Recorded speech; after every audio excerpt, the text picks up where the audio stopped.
welcome to Geek Devotions, a show from devoted geeks who are devoted to letting people know they're loved. I'm Dallas, and right now I am in the Philippines. I'm at Camp Holiday, and I'm here on a missions trip doing some work, doing some promotional videos for a couple of really cool organizations, and maybe later I'll be able to put some links in the description for you guys to check out these organizations we're working with here. But yeah, right now I'm just chilling outside. It's early, waiting for a ride, and I just want to show you guys a little bit about what we're doing here in the Philippines, because it's kind of a cool culture. Let's take a trip together, right?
On Devoted Geeks, it's Dallas here.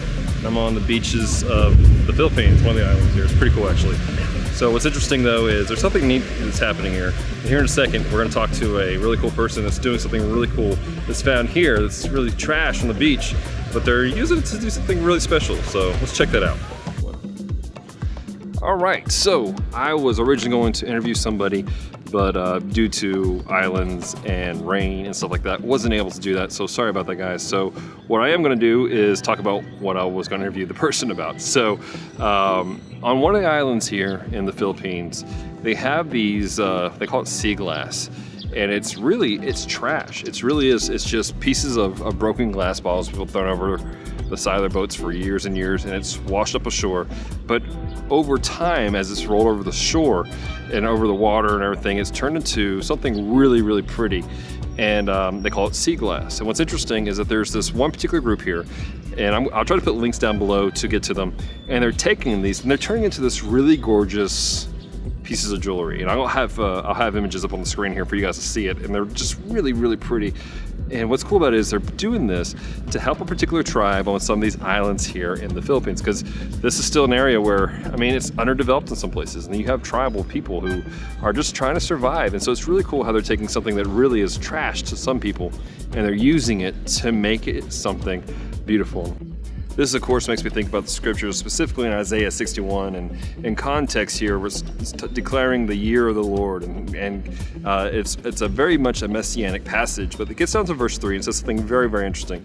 It says this: to grant those who mourn in Zion, to give them a beautiful headdress instead of ashes, an oil of gladness instead of mourning, and garments of praise instead of a faint spirit, that they may be called oaks of righteousness, the planting of the Lord, that he may be glorified.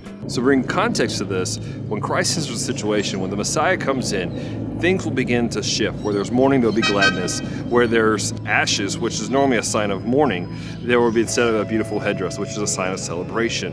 And literally he's taking something ugly, something dirty, and he's making something very, very beautiful. And that's what's happening here in the Philippines right now, is they're making something really beautiful. They're making something really awesome to bring love, to bring grace to people. And guys, I can't help but celebrate that. And something cool about that is it happens all over the place. In fact, let me take you real quick to another scenario.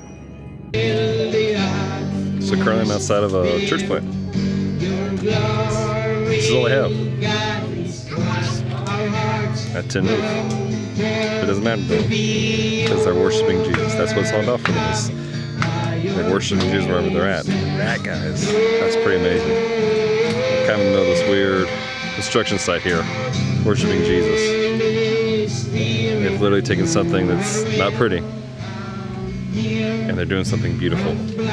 How awesome is that? So as you saw, you had this little bitty group of believers meeting in a really small place. They're in this little A-frame building. Not even a building, it's a shed, man. It's like a tent in the middle of a construction site. And they've turned something that's kind of an ugly sight into something beautiful. A place for them to worship Jesus, for them to celebrate him, to honor him. And it's something beautiful. And that's what happens when Christ gets in the mix. It doesn't matter what's happening in your situation. You may actually be living in a really bad, dirt situation, but when Christ enters in, something beautiful can take place.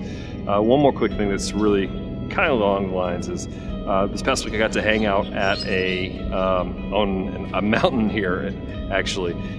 It's an orphanage called Hope for All Children, and they're rescuing kids off the streets. They're rescuing other kids in other situations. They're actually got a really cool program called Hope House, where they're rescuing kids who are caught in sex trafficking. They're rescuing these kids in these dirty, ugly situations, and they're turning something beautiful.